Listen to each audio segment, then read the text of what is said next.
Yeah, no boing, John?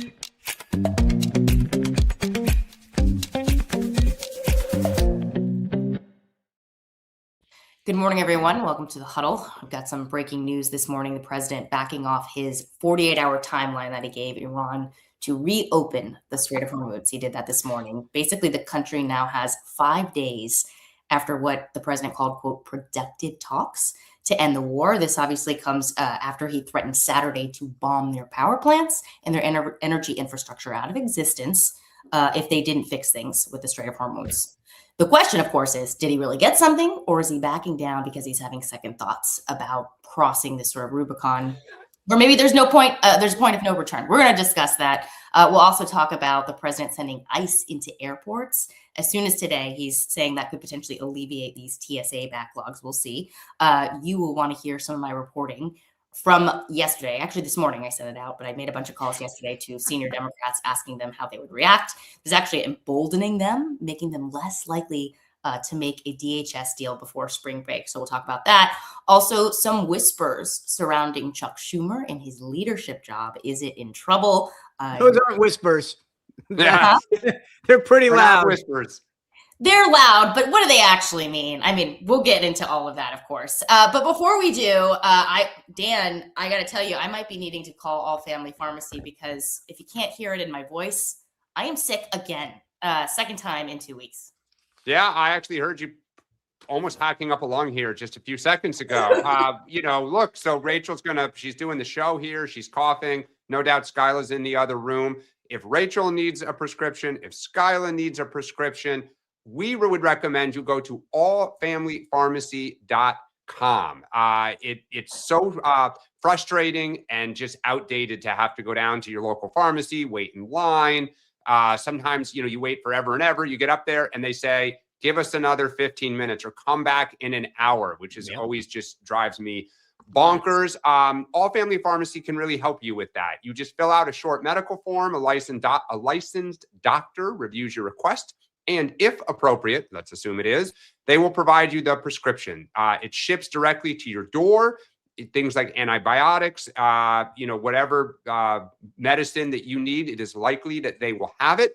Go to allfamilypharmacy.com/huddle and use our code huddle10 to get 10% off your order today. Thanks to All Family Pharmacy. And in the meantime, I've got my box of tissues here, and we'll try to remember to silence my mic when I sneeze. That's all right. Give me in advance, all the folks watching. Just a quick look at the daybook. 10 a.m., the Supreme Court hears Watson versus RNC. This is a question of whether mail-in ballots postmarked before Election Day can be received afterwards. Thoughts real quick on how they're going to rule on that. They're not going to rule today. No, they're just going to hear the case. Yeah. I mean, it's wild because you even have some southern states saying, no, stay out of this. Let us do this. Sean? But this goes to the whole idea that it's possible it could be fraudulent, but we've done this for, 70 years. We've let people do this, including the military. Well, I think that's the $1 million question. Alan Dershowitz is on my show tomorrow, and I'm going to ask him this specific question because this what is at heart of this case is, quote, what is election day? Yes, correct. And so I have a feeling that I don't know, because it's weird. I mean, the postmark, you should be able to say you have to have shown that you voted prior to election day. I don't think that shouldn't be controversial at all. Yep. But the second is, when is it over? Yeah. And that's what's going to be the difference. There is a difference, I think, between like mail from a ship or something like that, where you're at the mercy of other people versus the U.S. Postal Service. I mean, Tell you what, Al Gore would be president if this was strictly enforced right now, or he would have been president. Yeah. Well, no, but I guess the question, and this is what the court's going to have to grapple with, is what that definition is, because there are different things. Mailing a ballot from Alexandria, Virginia to downtown Alexandria, or from California to Alexandria, versus if you're at a forward operating base or on a ship, you don't have the same guarantees. And the problem with military ballots is it's not like me or you or Dan can decide I'm going to go down and vote tomorrow, or I'm going to get my absentee ballot and then I'm going to, use the post office. If you're the military guys can only vote when they get access to the ballot and then, drop it on their ship or in their fob, and it goes forward. You're less at the whim of like normal circumstances. Yeah, right. We'll keep an eye on that. 1:00 today, the president's traveling to Memphis to headline an event, Memphis Safe Task Force, basically focusing on fighting crime in the city, deploying the National Guard there, Secretary of War, there too. The president will speak at 1.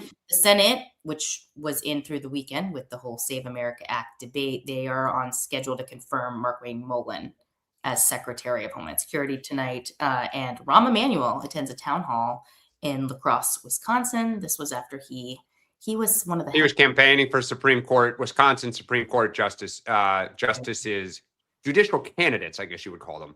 There you go.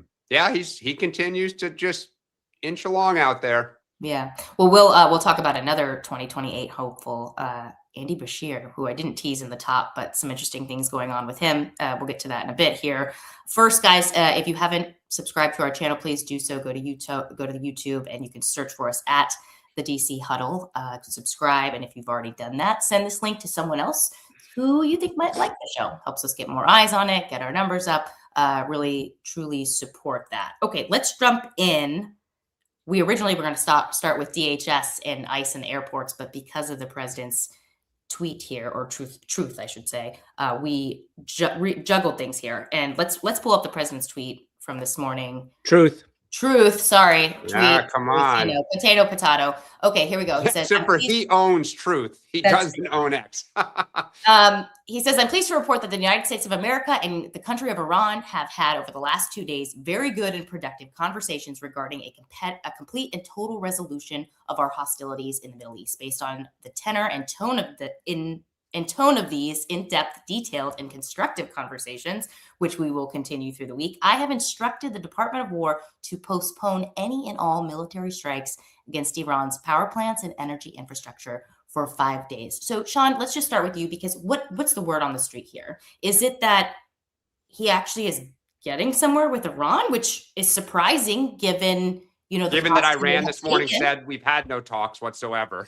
Well, right. And they've been very much sticking it to us and not caving lately. Or is it that he's thinking about what the consequences are if he goes for their electric grid and the repercussions of that? Oh, I think it's door 3, which is you just need a little more time to stage this. You're getting everyone properly positioned. So I think it's kind of I still think we're probably in the 80 to 90% of some kind of, I am in put it this way, just to bottom line this, I am in a belief that there will be a force that will take Karg Island. Once that happens, you are basically crippling the Iranian commercial capabilities. That's where they're getting so much of their ability to sustain themselves. You take that, and then I think it's game over for the Iranians. Dan, the big question is, in these 5 days, does Israel listen? Do they stop? Well, I mean, forget 5 days. Right now, this morning, the headlines were they're bombing infrastructure. They turned the lights off in part of Tehran. So one, it's fascinating he does not mention Israel. 2, we've gone from total surrender to now a resolution. But as I said, Iran this morning is saying we've had no discussions directly or indirectly through intermediaries. So usually when Trump tosses the shiny red ball, in my opinion, this was 100% 2 things. One, as Sean said, they're getting ready to invade. Lindsey Graham this weekend compared it to Iwo Jima, which didn't go over very well in his own party. Right. But 2, this was going to be a brutal morning because the markets were in a bad place before the bell this morning. And I think he wanted to shift the narrative off of kind of, Rachel, as we're going to get to in your reporting, the TSA kind of like mess with the SAVE Act and everything. Iran kind of appears to be a little bit of a mess. And so we're all talking about a new piece of information that Trump offered. I think the problem is, let's say this is true. Then what did we get? We haven't destroyed their missiles because they literally launched one at the Diego Island, one that hit Israel, two that tried to go to Turkey. So we haven't taken out the missiles. We haven't taken out the nuclear program. We haven't taken out the regime, and the strait is still closed. So even if you wanted to believe this, I'm really fascinated now. Trump is being mocked online right now because the Iranians are saying we had no, and Iranian media is saying he's back down. But all these commentators on X right now are saying, huh? Yeah, of course, this is going to feed into I'm watching the Trump's favorite taco line or whatever. What does it stand for again? Trump, what is it? Trump. Yeah, Trump always chickens out. Yeah, I actually, really I think that people say this at their own peril. I do think that, I have a feeling. Yeah, that of course. Well, I was going to say, it's interesting that Sean is saying there's this door 3, which is like, it's not that he got something. It's not that he's chickening out. It's literally just, we're just making sure everything's in place, that we're ready. Well, but hold on though. I mean, back up for a sec. Now what you're talking about, and I agree with Sean, an Israeli official anonymously told the Wall Street Journal this weekend, those troops aren't going there. They use my line, by the way, for vacation. They are going there to get ready to invade. Like that's to Sean's point, right, which is they're just getting ready. But it's interesting because there was an Axios story. I think it was Friday night, maybe it was Saturday morning, suggesting that the Trump administration was gearing up posture for peace talks. Jared Kushner, Steve Witkoff already in briefings about how they want to engage in peace talks. So, and I guess Scott Bessent was asked about this on Sunday, and he said sometimes you have to hit. What was there? It was like sometimes you have to hit harder. No, you have to escalate to de-escalate. Escalate to de-escalate. That's what it is. So I don't know. It's hard to read. Like, is it peace talks? Is it like we're getting ready to pass the point of no return? And look, I think the problem is, and I did this just, Sean, you're probably gonna disagree. I think the problem is Trump. It really feels like is road testing different contours of success. I mean, over the weekend, it feels like 20 years ago, he was like, the Strait of Hormuz isn't our problem long term. Like, you all need to deal with it because you get your oil from it. In other instances, he's like, you have to reopen the strait. He keeps kind of shifting around with these road testing. And I think he's trying to find something that sticks and that we can settle on, kind of define it and get out. But the facts keep interfering. For Iran, victory is the regime remaining in place and they keep the nuclear materials. That's it. Dan, I will say, I don't necessarily totally agree with you. I disagree with you, but there are different audiences and he's speaking to each one. So in the case of the Europeans, look, we get 2% of our oil. They get all of it. They need to care about this a lot more than we do, right? You've got the NATO Secretary Mark Rutte coming out and talking about the existential threat. We saw missiles that got launched from Iran, to your point. Wake up call to Macron and to Starmer. They can hit you. Yep. Like the idea that like Europe doesn't seem to understand the threat that they face and that we're once again bailing them out is a big problem. And so I think he's making it clear to them, but he's also making it clear to the Iranians that like, I can continue to pummel you guys if you don't do the smart thing. Well, I think the issue is I'm not sure he can continue this into the fall. But this is the $1 million question. And now I think the thing to watch today is the next 2 days, to Sean's point, is the market's all swung because they think he's potentially trying to exit. But when it becomes apparent that 10,000 troops are getting lined up on ships to go take, whether it's Karg Island, the shore, or some combination, plus the nuclear material, we'll see what happens. Can I zoom in for a minute, though, on this? Say we do this, taking out, electrical plants, power plants, and oil energy infrastructure. We talked about it on Thursday or Friday, whatever day I was at the White House, about how once you do that, you can't just like rebuild overnight. It takes a long time. Sean made that point.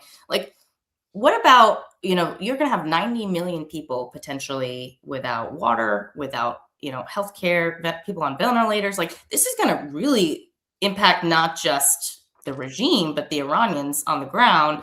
Like, could that be counterproductive for the president? Like, if he wants them to find some sort of leader who's more pro-America at some point. Doesn't that like shut off the door that make that very difficult if you start hurting the Depends. That's one of the population? risks, is that the country rallies around and or they say enough, we're going to rise up against the regime. Oh, I so mean, maybe that it's the opposite, that they say, okay, we are going to blame our own leaders for this and not it the Iranians. depends. I mean, there's a lot of stories increasingly about the miscalculation that the Iranians would rise up, but today there's a story about the Mossad continues to believe it's going to happen. So, you know, they're on the ground. We're not. Yeah. Okay. Any last thoughts on this, and then we'll move to. I can't believe it's not one even point 9 of a.m. clarification, which is there's a big difference between hitting LNG facilities, et cetera, that impact the world market and taking out their infrastructure like water and electricity. I mean, like there's a less of a concern about what you're doing to their infrastructure than stuff that impacts the energy market. Wow, but you have to assume if we do this or the Israelis do it, there will be a response, and it will inflict, some blood on our allies. Let's move on to some domestic politics here. So I don't even know where to start on this. So over the weekend, the president announced that he was going to send ICE into airports to try to help alleviate these long waits. I'm sure if anybody was on social media, you could see him going viral, all these lines, like people waiting for hours and hours to get to their planes.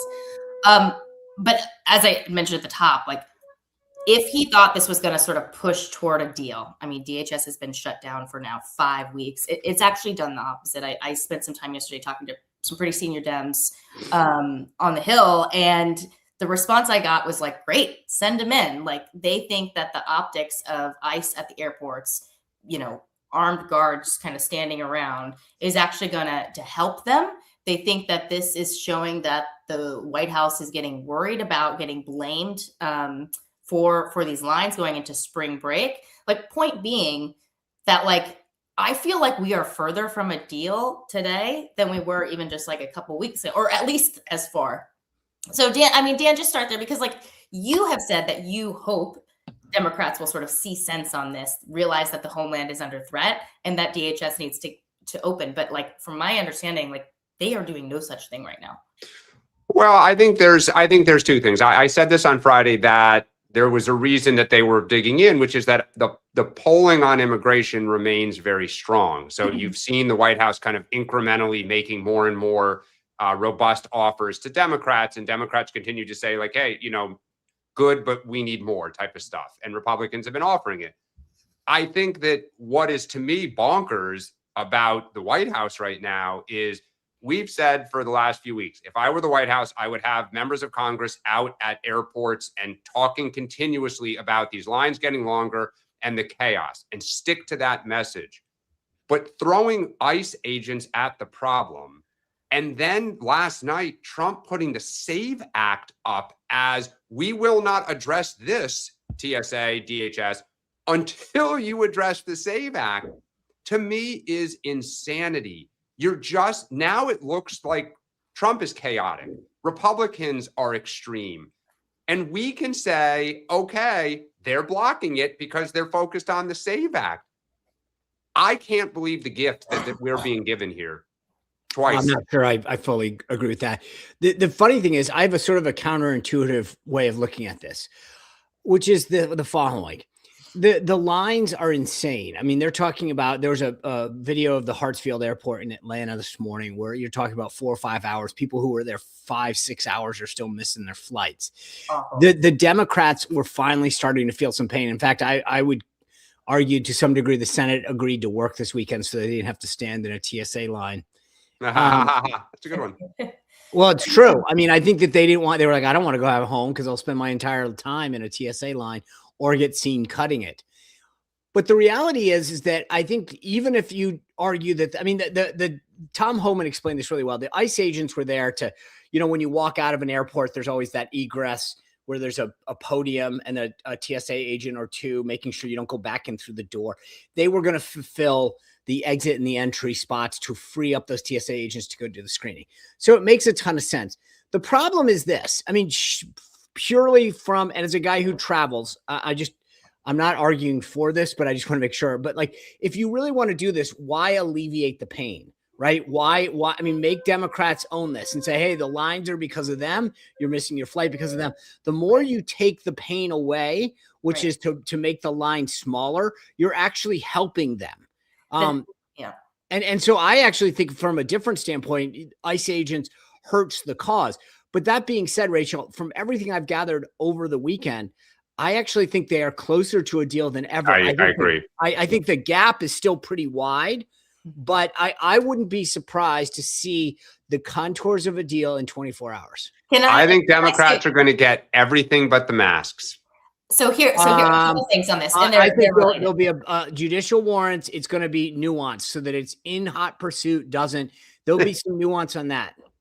I want to go back to something you were saying, Sean, which is that why do this? Like, why make this? Why alleviate this problem when you can just allow it to sort of hurt and blame the Democrats on that? And that's one of the reasons why Dems I talked to have said they feel like the White House is chickening out on this because of that specifically. They say this is a sign that the White House is worried that the blame is going to fall on them. And that's why they're trying to alleviate the problem. And one other thing we should mention, this was in Punchbowl this morning, but some Republicans are now starting to say they want to pass DHS funding minus ICE. We've talked about that and how you don't get to pick and choose which agencies you fund. Like that has never been allowed before. Democrats have been pushing this saying, fund everything else except ICE and we'll give you the votes. Well, now, Ted Cruz, John Kennedy, apparently John Thune talked to the president about it this weekend saying, let's do that. Huge mistake. I'm not saying it's a good idea, but what it shows is that they're freaking out. Some of them are freaking out about the politics blowing back on. But just think about this. If you turned on Fox, right? Love Fox, the last week and a half in prime time, it is at least a segment every single show is on the SAVE Act. There has not been the drumbeat on the TSA and on DHS shutdown. This is just the White House needs to look in the mirror. Like it is just, they're so distracted. I think ICE agents to the airport was a little bit of trolling the libs. Like, let me, kind of go after them and they're going to get all riled up. The base will love it. The base is a little frisky on Iran. The base is demoralized on the SAVE Act. Watch this, right? It's day trading. And it was like, oops. Sean, do you think the White House, do you think it's more likely that there will be some sort of bipartisan deal with, just 8 Senate Democrats, just the minimum they need to pass this? Or do you think the White House is more likely to carve out ICE on funding and do it via reconciliation? Do what during reconciliation? Fund ICE via reconciliation. I mean, like that's the two options, right? Either they come to a deal and reopen. ICE is funded for 3 years. Well, that's the additional funding that they want. Funding, right. Correct. That's the. I mean, there is no scenario in which they carve it out. There's no scenario. That's what I was, because like I thought so initially, but the fact that John Thune was apparently talking to the president about that was surprising to me because it does set a precedent for other people to do this in the future, which is semi-scary. Danger. I mean, like I think Republicans have got to realize that this will not go well for them in the long run. Speaking of which, I should mention that in the House, apparently Johnson is going to be putting up some symbolic votes to try to put Democrats on record, keeping the government closed. So we expect that this week. I'm surprised they haven't been doing that all along. But now that SAVE Act is sort of complete. Can I just say this? Like the one other thing on the SAVE Act, there are certain things like I think it was Van Hollen that came out this weekend. I tweeted it out. I'm almost positive it's him who said if cost wasn't a factor, a lot more of us could be on board. And I agree with this. Like I think Georgia did it to some extent. I think Virginia does it. Give free IDs. I'll pay for that. If getting election security, there's things that I'm as a conservative, I'm happy if that means that we get election security and we have to guarantee an ID to people who can't afford one, I'm in. And I think Republicans could take that argument right off the table so easily because again, one of the big things for Dems is, women can't do this because they don't know how to do it. Black people, my God, they can't, according to Kamala Harris, they don't know how to copy things. And then it's just too expensive. I think that we take that one off the table and just say, great, we will provide the funding to anyone who can't get an ID. That's a lot of federal funding. That's great. We'll do it too. I mean, treat it the same way that you would if you qualify for any other federal benefit, and say, great, if you can't do that, but I'm willing to pay for that. Okay. One last question on this before we move to Schumer. Like this whole notion that the president is saying, I will not sign a DHS bill unless I get SAVE Act or Save America Act, if Democrats give on that. Is that just like a posturing? Well, wait, hold on a second. But you have to preface it by saying a week ago, his administration said he absolutely would sign it before the state. So just Republicans will be asked. Clarified that. Is this just a negotiating thing, or is he gonna? Sean, like I can't see him vetoing a DHS deal. Red meat. Well, I think part of it is to try to get the Senate on board. I mean, like get the Senators to. I don't know. Ultimately, if they could get a deal on DHS and then figure out how to sequence this, he might be okay. We'll see. I don't know. I feel like he's got some people around him that are saying, force the Dems' hand on this. Yeah. Well, let me ask you guys both. The headlines this afternoon will be in conservative media. The SAVE Act, TSA, Iran. Oh, what's going to be the #1 headline? Yeah, I mean, this is the problem, right? They're all it's shiny red balls everywhere. And I just think the average person's like, get my line reopened. Well, and now what I'm hearing is you're saying SAVE Act. We'll see.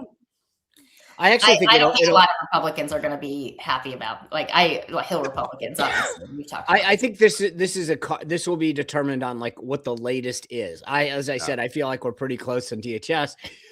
There's no question that the lines are getting long and longer by the minute. So who knows? And then on Iran, I think I would actually vote that's probably third. Only because the president bought some time this morning by saying it's going to be 5 days until I do anything. Yep.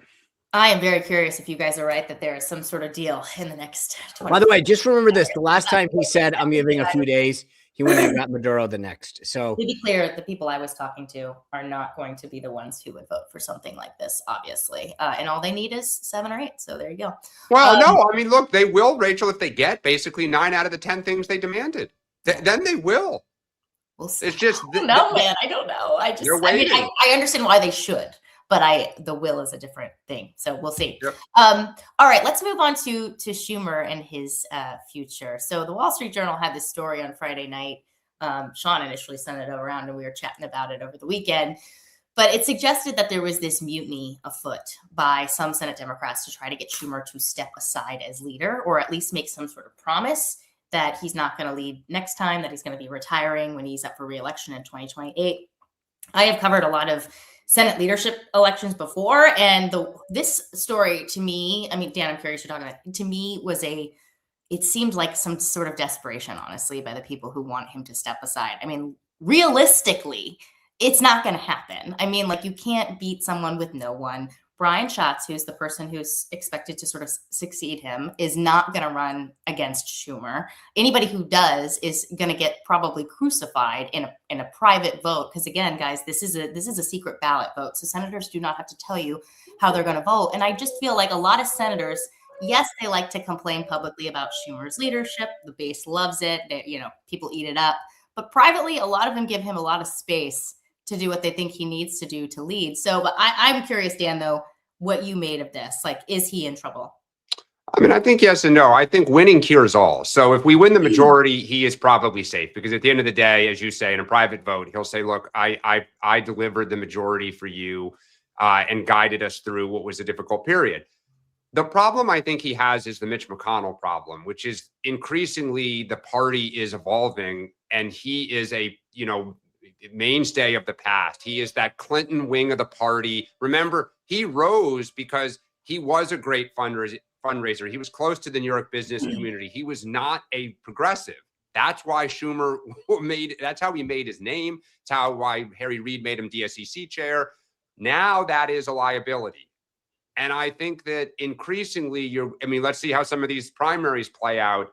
But I do think the party is leaving him behind. I think his own state is becoming a little more dicey for him. And I've said this before, if he runs in 28, he's going to face a primary from the left, and he's going to have to savage that person. And it is hard to go to war with your base and survive in the long run. And that's where he is today.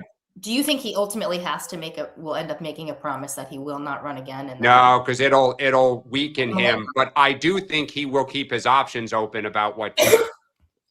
So two points on this.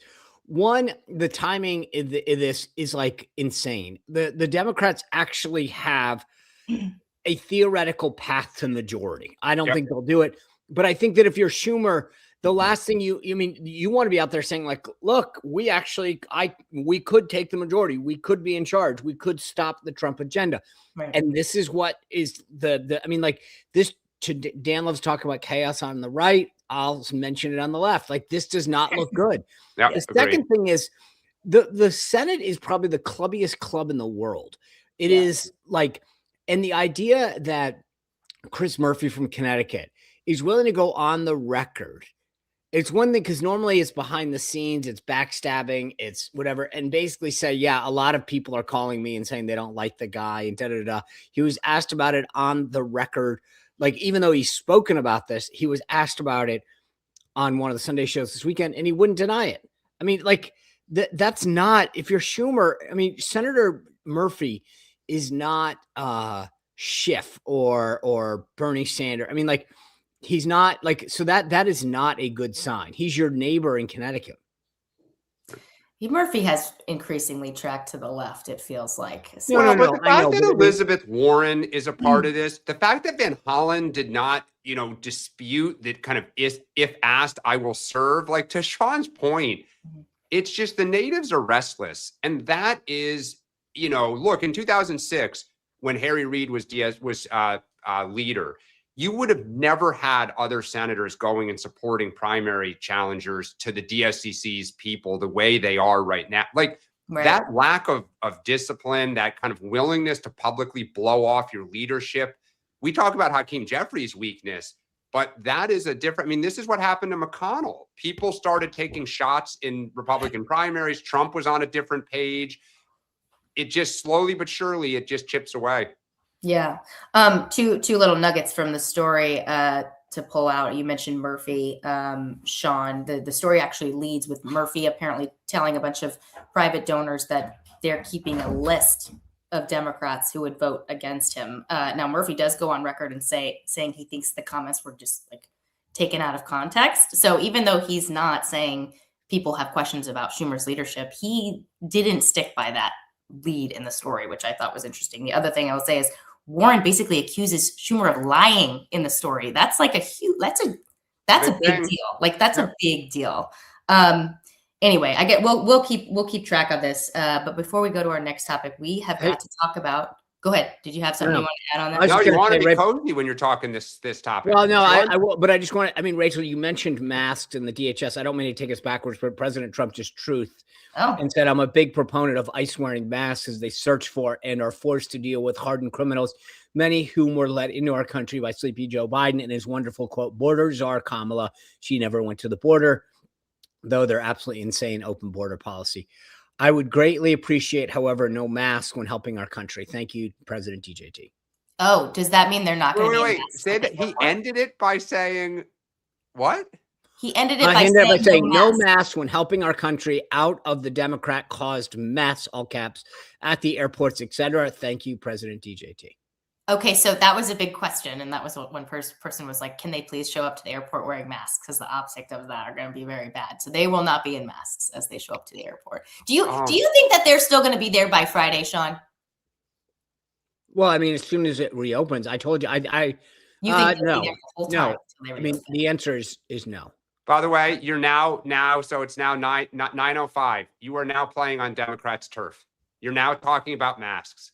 And you're saying they won't be on. Like, Sean, I don't say this very often, but this White House is beginning to look foolish. And I've never said that. You say that all the time, Dan. To look at what you just threw out into the ether. Okay, we're going to talk about Andy Beshear in Kentucky. But first, we're going to talk about Sean's pajamas because Cozy Earth. He's going to need a good night's sleep tonight. Yep. No, I listen. I sleep fantastic, and I sleep even better in my Cozy Earth pajamas. I'm telling you, you guys know this. Last week, where's the tag here? I bought it. I got the first layer ones, and then I bought the bamboo pajamas. You will never. You have to get both. And I'm telling you, the cool part about Cozy Earth, I've said this almost every time I've talked about them, is you can't go wrong with anything that you get from there. And whether it's for yourself or a gift for a friend or a colleague or a loved one. In fact, that might be the perfect work gift. Here's something for you. But they literally, I have so much Cozy Earth now in my repertoire, in my wardrobe, the joggers, the pajamas, the mask. I mean, I love all this stuff, and it's comfortable, it's breathable. I love this stuff. So if you're looking for something for yourself, especially as we go into spring and you've got the winter pajamas, switch in to the first layers or the lighter bamboo ones, because I'm telling you, they're fantastic. Go to cozyearth.com. You save 20%. Just use them. Use the code like I did. We use our own code, Huddle, 20% off. Go nuts. Go nuts. Thank you for your attention to this matter. All right. Thanks to Cozy Earth. All right.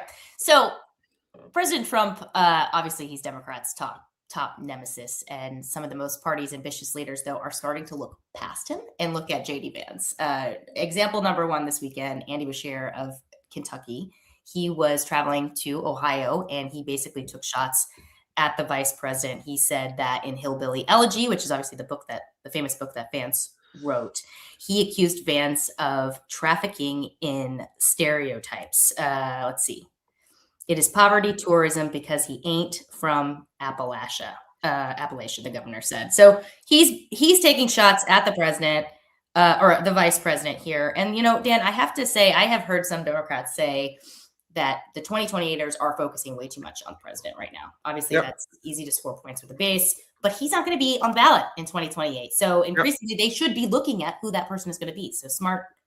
Well, I think it's two things. One is, look, we've all said that Governor Beshear is not going to win a personality contest on some level. Right. But what he's doing is, I think we would all agree, one of JD Vance's strengths is his biography and his story and his association with Appalachia and the working class. Well, one of the oldest political tricks in the book is to go at someone's strength and attempt to turn it into a weakness. So the most obvious on the Democratic side would be the Swift Boat veterans against John Kerry, right? Take his Vietnam service compared to George W. Bush, who did not serve, and flip it into Kerry is weak and a liar, and there's holes in his biography, whatever, right? In fact, it was Chris LaCivita who led that effort on the outside. What I'll be curious about is, one, does Beshear back this up? Does this become a talking point everywhere he goes? Just pound, pound, pound. And do others in the party add on to this? Because if not, I think the tree falls and nobody hears it. It was a JJ Jefferson Jackson dinner or whatever they're calling it in Ohio. But let's see, because long term, you need to chip away at this with JD Vance, but it's going to be hard. He's pretty established on this front. I was going to say, Sean, could this backfire on the Democrats? Sure. I mean, given his personal story, I mean, he clearly had some hardships growing up, serious hardships. Sure. Could this help him? Yeah. First, one point of correction, Dan, and I know George W. Bush did serve. He did not go to. Well, yeah, in the yes, right. Correct, in the National Guard, in theater. Yeah. I do think it can backfire. Calling somebody fake and not from there, that's dangerous, because it's demonstrably false. I get Beshear. The guy is like what they like to refer to as a low soy beta tea or something. I mean, like, he's trying to find footing, trying to look like he's an alpha male. I actually think this is the problem, is that he's trying to be someone he's not, and attacking Vance for not being from somewhere that he is, and mocking his story, which is frankly well known and well documented. It reeks to me of desperation. It's one thing I wouldn't. This to me is sort of an ill taken strategy by Beshear. I think, to Dan's point, I'm not sure this is where I'd go at him from. He could say that he's inauthentic or that he switched his position. I mean, but to sort of mock his beginnings in something that's very well documented is sort of, and I don't know what it gets you. Like I look and I go, okay, is the idea to say like you're a phony, you're fake? I don't know, because as I said, I think there's a bunch of other ways to address this. And I'm not, this to me is reeks of desperation. But I'm not sure though, because here's the thing: on the left, there was a lot of, attaboys, right? Like they liked this. And I think what it does is it elevates the Beshear as, I am from Appalachia. This is my territory, right? Rahm, Gavin, Kamala, Shapiro, you're not, right? This is who I am. And two, I'm unafraid to go at what everyone thinks is JD Vance's, core strength. And I am going to just kind of go focus on trying to chip away at it. He may not be successful, but in a crowded primary where, Sean, I think you and I and Rachel, you probably agree, we look at Beshear and think, how do you break out, right? You're just going to say, I'm 60% in Kentucky and I did this on healthcare or this on economic development. And the average voter's like, okay, how do I get into the game on social and into the trolling? And this is what he's chosen.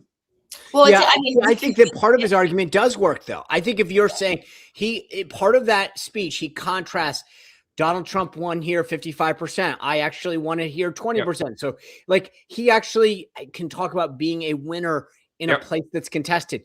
That might attract people that are saying, look, who want a winner. One of the things that George W. Bush did in 2000 was come out and say, hey, guys, you want a winner? I know how to do it. I can. I mean, that's when Texas, on the heels of Van Richards, still was a, I wouldn't say purple, but, light red. Yeah. And he basically made the case, I'm a winner. I'm under guy who has to bring people together, to bring Hispanics in the party. And everybody cleared the field, part of the seas, and said, okay, I think if you're Beshear, you make the case. Yeah, Gavin Newsom, you want to win in a blue state? Wow, that's tough, buddy. Yep. It's easy to appeal to the woke mob. I actually know how to have a winning strategy that can take us out of the desert. I think that would have been smart. This, as I said, not a smart one. Dan, what do you think is the strongest hit on Vance? That demo, would you say this is?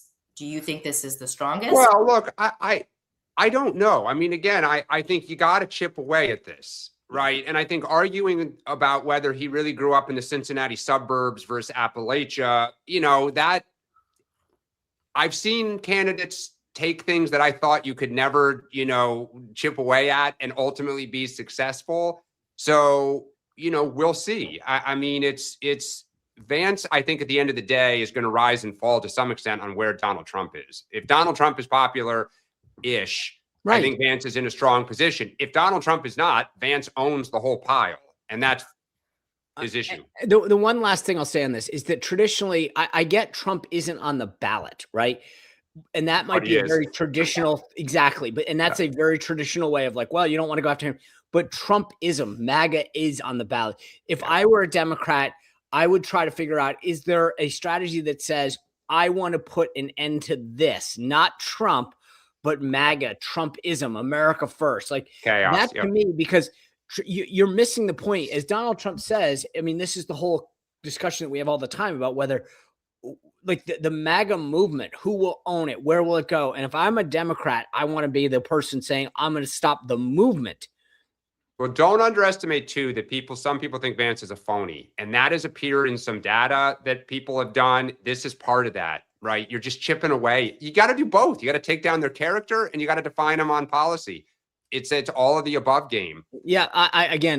Last thing I'll say is that may be a strategy. Going after where somebody grew up is a much harder strategy than them saying, okay, well, they flip-flopped on this issue or said that. That's a much stronger way, because it's actually, you can prove it. You can show clips. You can say this.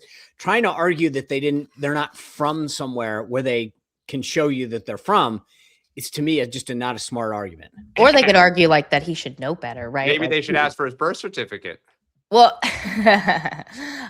no, I mean, like they could argue like Vance should know better, right? Because he grew up in poverty. He knows like how much gas prices like impact people. And yet there he is supporting the president's war with Iran, where diesel is now $5. Well, and he was a venture capitalist, and he ultimately went on to, I mean, look, again, this is politics, folks. Sure. This is not, people make these tactical decisions. We'll see if it works. All right, let's move on to Media Monday. So Don Lemon got the New York Times treatment, big spread of Don Lemon and how he, as we predicted on this show, used the president going after him and arresting him to juice his profile. apparently he's making some good money. Dan, I haven't read the story yet, but you were telling us some details about it.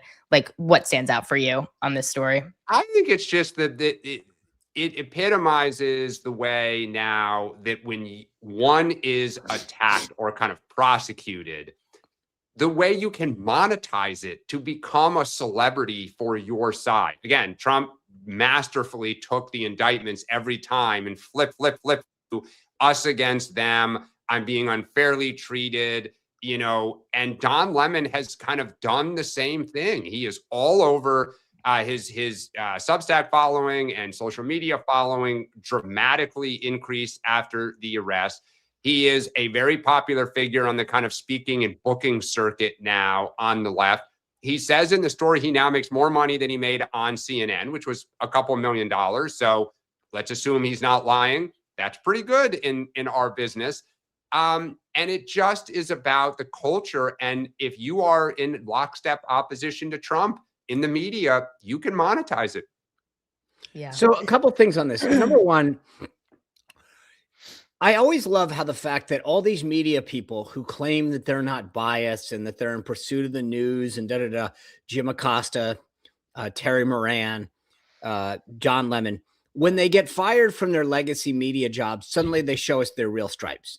I think that goes unreported. Like, you remember when they were at CNN or ABC or wherever it was, I'm in pursuit of this. I'm not biased. I don't have an agenda. The second they get fired, they go out and start a Substack or whatever and show us how much TDS they have.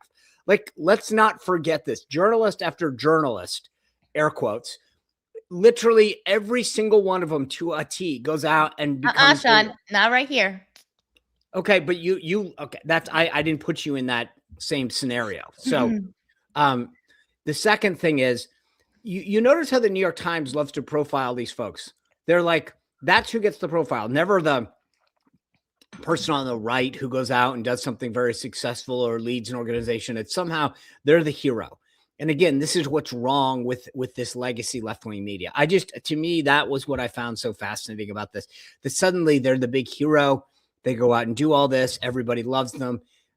It's like a self-licking ice cream cone over and over again to themselves. I would definitely read a profile. What his name is escaping me right now. The guy who did the Minnesota fraud. Nick Shirley. Yeah. I don't know that I saw the New York Times deep dive on him. Maybe there was.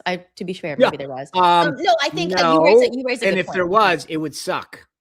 I mean, look, this was always one of the things that made me hesitate a little bit in terms of leaving legacy media. Is that, like, when you leave and you sort of build your own thing, the money is in either leaning very left or leaning very right. Somebody like myself, who is just sort of cynical and skeptical and just asks questions and just loves the politics of it all. Is there a place in independent media for that, for people like myself? This has always been. But I think that, like, look, do you guys think, where do you think the free press comes out? Bari Weiss is not CBS. To me, they're centrist. Okay. But like a lot of people can a lot of legacy media would consider them a little more right. But like, right. But I agree with you. I think that that's a fair set. I mean, my point is, I don't fully, I mean, like, you look at a lot of these people, and I agree with you. Generally speaking, you have to pick a team, but there's a lot in the middle, Matt Taibbi and some of these other investigative folks that have done a really good job of carving out a niche that's not one way or another, but is just good old fashioned journalism, asking questions, writing stories. So I think there is there. I think what gets the attention in the New York Times profiles are stuff like this, are the Don Lemons and the Jim Acostas and the Terry Morans. Look, it's always been true. Go back to talk radio. Who made the Howard Stern, Don Imus, Rush Limbaugh, people who were kind of in the shock game, right? Of saying things that were, shocked your conscience a little, got you to sit up, either laugh or, scream or whatever. So there's always been a source of entertainment, bravado that sells. And then conversely, people who are kind of dry and try to kind of go down the middle, we'll see. Well, let's see if we can make the middle fashionable again. TBD on that. Come check back with me in a year and we'll take a look at how my newsletter is doing. Okay, speaking of Media Monday, we have some tape to roll here. The president. Oh boy. You want to tease it, Sean? Some Yeah. shows just get, are killing it. This That's is right. from when Sean was at the White House on Friday, Friday, yeah. right? Yeah, you Let's should play be that. following Sean Spicer on Instagram, people. Hit it. Spicer, where's Sean? Where's Sean? Great job. And he's got a very successful television career going. What the hell do I get out of it? Well, you know what I get? Nice statements. That's what I get out of it, right? 100%. It's great. You've done great. Thank you very much. Congratulations. There you Always go. makes you feel pretty good, Sean. Yeah, that was, you getting the shot. Yes, it was A, it felt great. B, a little awkward in a room full of very high ranking military officials to get asked to stand up and have the president of the United States praise you. That was not fun. And then the nice thing is, spent a little quality time in the Oval Office catching up with the president. I got to show him the cover of the book and he signed it, which was kind of cool. So Very it was cool. fun. I mean, Very cool. very cool. And Dan had asked the other day, Rachel had been in the Oval when she was there doing pool duty. And so I took some photos and some B-roll, put it all up from the Oval Office. In fact, this morning, my post is I've now completed the Trump has 3 presidential coins. And I just posted all 3. This is it's almost like, you get one a visit. But it was awesome to be in there. Very cool. And just for all the people who ask, what is Sean doing when his head is down on his phone during the show? He will neither confirm nor deny that he is texting with the president while he's watching. Can't say no names, people. We don't want to give up sources and methods, but Trump did say congratulations. So I will say one time I've called. So when I call him, sometimes he just jumps in and says, "Rachel, what do you want?" Or But one time I called him and he asked who I was, where I worked, and I said, I'm independent media. I do a show in the morning with your former press secretary. He goes, "Oh, you guys do a great job. You guys do a great job." I'm like, have you really watched the show, or are you just? Well, I know, so remember, there's the watching and then there's the clips, and I will just again neither confirm nor deny, but I do know there's a lot of people who see it live, who watch it, and then there's a lot of people who have been shown or watched the clips. So that's what makes this show respect so his great. privacy. He watches what he watches. For sure. All right, guys, let's take some questions. Let's see. Okay, Arjun, good morning. What do you think will be the impact of AIPAC in the 2028 election? It may prove to be a liability in the primaries, especially Democratic primaries, but how about the general? Will there be a mass exodus from party to party if it's an AIPAC-backed candidate versus an anti-AIPAC-backed candidate? It's a great question. For those who haven't seen it too, I talked about JB Pritzker being the winner of the week. JB Pritzker used to be a board member of AIPAC, and I think he and the family were supportive. He was getting questions this weekend, didn't really want to talk about the family involvement with AIPAC. In both parties, I think it's becoming, in our party, it's a liability. Sean, I don't know if yet in your party, but it's not far from certain primaries, potentially people saying, I am America first, and I'm not involved with AIPAC. Yeah, I do think we're a lagging indicator on this one as a party. It's still, more popular than not to be pro-Israel. I've said this before. They need to do a better job, Israel, that is, and AIPAC to some degree as a proxy for them of getting that message out, especially to younger Americans. One of the other things that was really interesting is David Axelrod was on a show over the weekend talking about the Illinois primaries that we discussed last week. And he was noting, and I think it's 5, it could be more, separate entities funded by AIPAC. And so this goes to Arjun's question. It's when you hear an ad in a lot of these, I think one of them was called like Progressive Women for Chicago or something. It was just an AIPAC proxy. They'll fund an organization. And remember, every time you hear like those ads, it's always like people who love people that love people things. It's just, you can set one up in, probably an hour, and then you transfer a bunch of money into it. And so AIPAC has gotten really smart about understanding that their brand might not be perfect in a lot of places. So what they're doing is standing up, basically doing pop-ups of political entities to funnel money into. I think that's where you're going to see a lot of this in 2028. Let's take another question. Okay, good morning, Raleigh. Okay, question, Dan. If ICE agents treat travelers nicely, couldn't this backfire on the Dems, especially given that they have made hating ICE a central part of their 2026 campaign? I don't know if I'd say they hate ICE. They want to reform ICE. They've been pretty nasty to ICE agents. Yeah, saying yeah. they shouldn't have driver's licenses in California and stuff like that. But anyway, I mean, actually, for those who haven't seen, I put it up on social media. What is it? Searchlight, the foundation, has put out this great memo about kind of how Democrats need to start thinking about immigration and talking about it and kind of a policy framework here. Yeah, sure. I mean, if ICE officials are there and handing out cookies and stuff, then sure. But at the end of the day, I think this is more of a stunt. You're talking about a handful of cities where they're going to send ICE agents.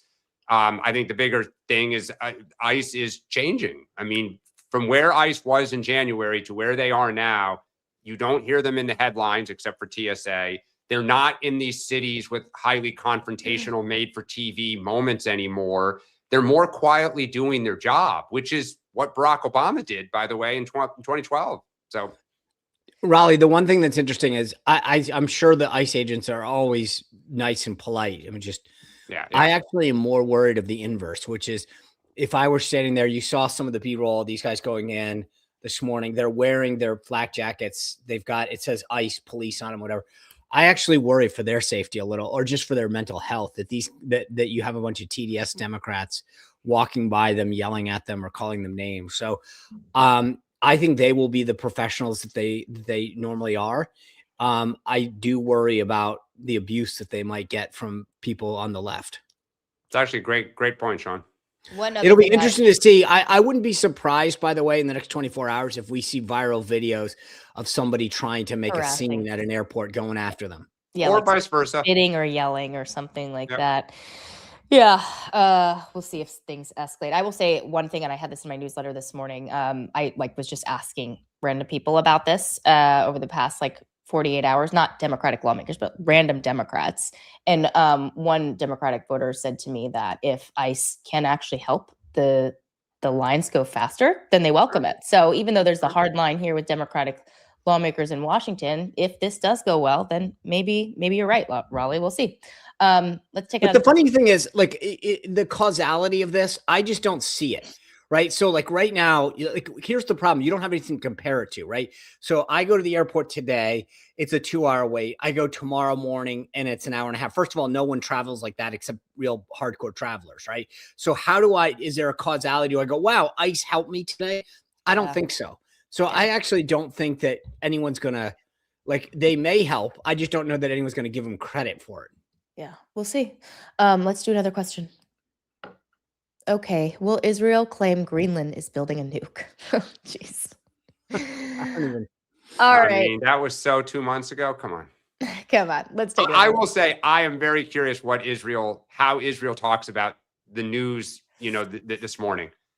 I cannot imagine Netanyahu saying, yeah, unless there is, to Sean's point, they're truly the big one's coming. So we'll pause.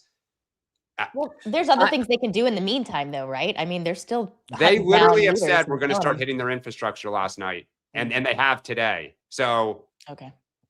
By the way, I do get when I see that question, I will say there's a bit of a chuckle that if you think back, 2 months, it was like Greenland. When are we invading? What are we doing? And everyone, it was Davos. So I guess, 2 months ago. Yeah. But just stop once in a while and think about the news cycle. The idea that 2 months ago we were talking about invading Greenland and the reality of that. And suddenly now it's Greenland's number 42 on the list. Yeah. It puts things in perspective as to how quick this administration operates. Yeah, definitely. Okay. Question from RG 2088 question. As things stand right now, what percentage chance do you all give Democrats of winning back the Senate?